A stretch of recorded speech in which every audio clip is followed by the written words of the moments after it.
یہ قدیم روم کی مہربانی ہے، کیونکہ فروری کا مہینہ در حقیقت آغاز میں تھا ہی نہیں۔ جی ہاں، 8ویں صدی قبل مسیح میں رومن حکومت کا کیلنڈر صرف 10 مہینوں پر مشتمل تھا، جس میں سال کا آغاز مارچ جبکہ اختتام دسمبر میں ہوتا تھا۔ جنوری اور فروری یہ 2 مہینے کیلنڈر میں تھے ہی نہیں۔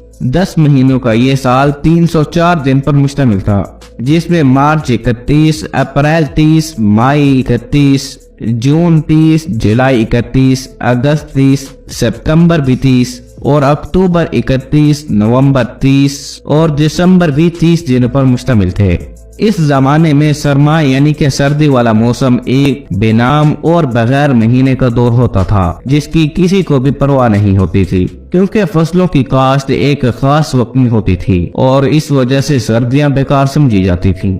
بلاخر جب رومن بادشاہ نوما پومپیوس کا دور آیا تو ان کو یہ بات احمقانہ لگی کہ آخر کیلنڈر میں 61 دن کو نظر انداز کیوں کیا جا رہا ہے۔ تو 713 قبل مسیح میں بادشاہ روم کے حکم پر کیلنڈر کو 12 مہینوں میں تقسیم کر دیا گیا، جو کہ 355 دن پر مشتمل تھا، جس میں جنوری اور فروری کا بھی اضافہ کیا گیا، جنہیں سال کے آخر میں رکھا گیا، یعنی کہ سال کا آخری مہینہ فروری قرار پایا۔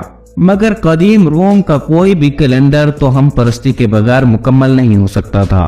قدیم روم میں جفت کی اعداد کو بدقسمتی کی علامت مانا جاتا تھا، تو بادشاہ نوما نے ہر مہینے کو طاق اعداد پر مشتمل کرنا چاہا، مگر 355 دن پورے کرنے کے لیے ایک مہینے کو جفت میں رکھنا پڑا، اور ایسا فروری کے ساتھ کیا گیا، جس کی ممکنہ وجہ اس کا فہرست میں آخر میں ہونا تھا۔ اور پھر سال کے مہینے کچھ ایسے ہو گئے: مارچ 31، اپریل 29، مئی 31، جون 29، جولائی 31، اگست 29، ستمبر بھی 29 اور اکتوبر 31، نومبر 29، دسمبر 29، جنوری 29 اور فروری 28 دنوں پر مشتمل تھا۔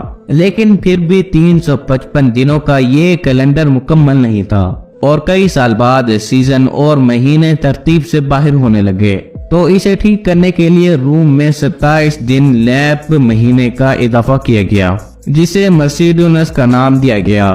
اس کے لیے فروری کے 4 دن بھی نکال دیے گئے، اور لیپ مہینے کا آغاز 24 فروری کے بعد ہونے لگا، جس سے پھر یہ ادنیہ ملتا ہے کہ اس مہینے کی کسی کو بھی پرواہ نہیں تھی، کیونکہ اس میں تسلسل نہیں تھا، جس کی وجہ سے اس زمانے کے مذہبی رہنماؤں کا اس کا تعین کرنا تھا۔ یہاں تک کہ جولیس سیزر کے عہد میں رومن عوام کو کوئی بھی اندازہ نہیں ہوتا تھا کہ آج کون سی تاریخ ہے، تو سیزر نے لیپ کے مہینے کو باہر نکال پھینکا اور کیلنڈر کو پھر نئی تشکیل دینے کی کوشش کی، اور اب جولیس سیزر نے کیلنڈر کو سورج سے جوڑ دیا اور چند دنوں کا اضافہ کر کے 365 دنوں کا سال کر دیا۔